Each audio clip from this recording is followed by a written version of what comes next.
Health mix எப்படி முளைக்கட்டி அரைக்கிறதுன்னு பார்க்கலாமா?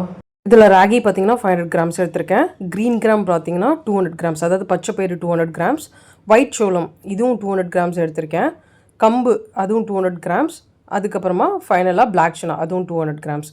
இது எல்லாத்தையும் நல்லா ஊற வச்சுட்டு நைட்டு ஊற வச்சுட்டு காலையில் எல்லாமே இன்னொரு வாட்டி வாஷ் பண்ணிவிட்டு இதெல்லாம் முளைக்கட்ட நான் இது மாதிரி கட்டிட்டு கயிறில் தொங்க விட்டுருவேன். உங்களுக்கு வேண்டாம் எனக்கு பாத்திரத்தில் முளை கட்டினாலும் நீங்கள் நல்லா தண்ணியை ட்ரெயின் அவுட் பண்ணிவிட்டு ஒரு பாத்திரத்தில் கூட இந்த மாதிரி முளை கட்டிக்கலாம்.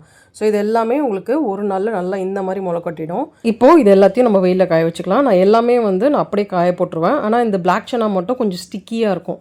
உங்களுக்கு மற்றதும் இது மாதிரி ஸ்டிக்கியாக இருந்துச்சுன்னா ஒரு வாட்டி நல்லா தண்ணியில் வாஷ் பண்ணிவிட்டு இந்த மாதிரி காய வச்சுக்கோங்க. ஸோ இது எல்லாத்தையும் நான் நல்லா ஸ்ப்ரெட் பண்ணி காய வச்சுட்டேன். இது நான் கரெக்டாக 2 நாள் நல்லா வெயிலில் காய வைப்பேன். கம்பு பார்த்திங்கன்னா எப்போவுமே நான் பாத்திரத்தில் முளை கட்டுவேன். ஸோ நல்லா பெருசாக ஸ்ப்ரவுட்ஸ் வரும். இந்த வாட்டி நான் துணியில் கட்டி 2 நாள் தொங்க விட்டேன். பட் ஸ்ப்ரவுட்ஸ் சின்னதாக தான் இருந்துச்சு. இதை நல்லா இந்த மாதிரி உடச்சி விட்டு நல்லா ஸ்ப்ரெட் பண்ணிக்கலாம். கம்பு காயறதுக்கு ஜஸ்ட் 1 டே போதும். நல்லா வெயில் அடித்தா ஒரே நாளில் காஞ்சிடும். இதோட நான் அரிசி சேர்த்துருக்கேன். அரிசி என்னெல்லாம் சேர்த்துருக்கேன்னா ஃபாக்ஸ்டைல் மில்லட், இது திணை அரிசின்னு சொல்லுவாங்க. அதுக்கப்புறமா பானியாட் மில்லட், இது குதிரவாளி அரிசின்னு சொல்லுவாங்க. இதோட எப்போவுமே ரெட் ரைஸ் போட்டு அரைப்பேன். இப்போ மாப்பிளை சம்பா போட்டிருக்கேன். ஸோ இது எல்லாமே 100 கிராம், மொத்தமாக 300 கிராம் இந்த அரிசி மட்டும். 100 கிராம் திணை அரிசி, 100 கிராம் குதிரவாளி அரிசி, 100 கிராம் மாப்பிளை சம்பா. ஸோ இதையும் வாஷ் பண்ணிவிட்டு நல்லா நிறைய அழுக்கு வரும். ஸோ நல்லா வாஷ் பண்ணிவிட்டு 4-5 வாட்டி மேலே காய போட்டுட்டேன். இது பார்த்தீங்கன்னா இது செகண்ட் டே காயுது. எவ்வளோ நல்லா காஞ்சிருச்சு பாருங்கள். உள்ளே தண்ணியே இருக்காது அந்த லெவலுக்கு. இதை மறுபடியும் நான் திருப்பி போய் தவாலெல்லாம் போட்டு வறுக்கலாம் மாட்டேன். இந்த மாதிரி வெயிலில் நல்லா காய வச்சுட்டு நல்லா க்ளீன் பண்ணிவிட்டு நான் அரைக்க கொடுத்துருவேன். இப்போ இது எல்லாமே காஞ்சிருச்சு. நான் பாத்திரத்தில் எல்லாமே ஒன்றா கொட்டி வச்சுட்டேன், க்ளீன் பண்ணி எடுத்து வச்சுருக்கேன். ஸோ இப்போ இதில் வர சத்தத்தை பாருங்கள். இதை நம்ம வறுக்கவே தேவையில்லை.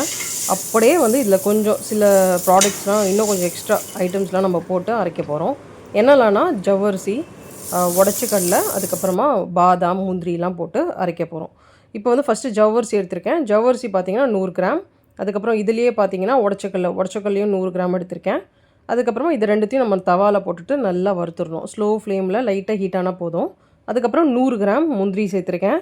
மறுபடியும் 100 கிராம் பார்த்திங்கன்னா பாதாம்.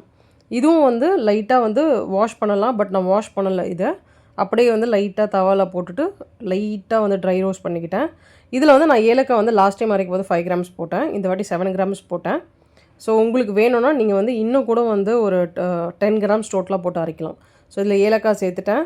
அதுக்கப்புறம் இந்த பாதாம், முந்திரி, உடச்சிக்கல்ல, ஜவ்வரிசி எல்லாத்தையும் சேர்த்துட்டு இது எல்லாத்தையும் ஒரு வாட்டி நல்லா மிக்ஸ் பண்ணிவிட்டு நான் கடையில் கொண்டு போயிட்டு அரைச்சிட்டு வர போகிறேன். இப்போ கடையில் கொண்டு நான் அரைக்க கொடுத்துருக்கேன். இதை பார்த்தீங்கன்னா 2 வாட்டி எனக்கு அரைச்சி கொடுத்தாங்க. எவ்வளோ சார்ஜ் பண்ணாங்கன்னா 50 ருபீஸ் சார்ஜ் பண்ணாங்க. இதை வீட்டில் கொண்டுட்டு மறுபடியும் நல்லா ஜலிக்கணும். ஏன்னா இந்த மாதிரி நிறைய தூசியெல்லாம் இருக்கும். அதே மாதிரி மாவு மிஷினில் ஏதாச்சும் இந்த தண்ணியெல்லாம் மிக்ஸ் ஆகிருந்துச்சுன்னா அது அப்படியே கட்டி கட்டியாக இருக்கும். ஸோ நல்லா நம்ம இது மாதிரி ஜலிச்சுட்டு நம்ம தண்ணியில் காய்ச்சிட்டு இந்த மாதிரி குடிக்கலாம் கஞ்சியை. அப்படி இல்லாட்டி நம்ம பால் சேர்த்தா இன்னும் ரிச்சாக இருக்கும் உங்களுக்கு. நான் அப்படியே குடிப்பேன் மோஸ்ட்டாக. கண்டிப்பாக ட்ரை பண்ணி பாருங்கள்.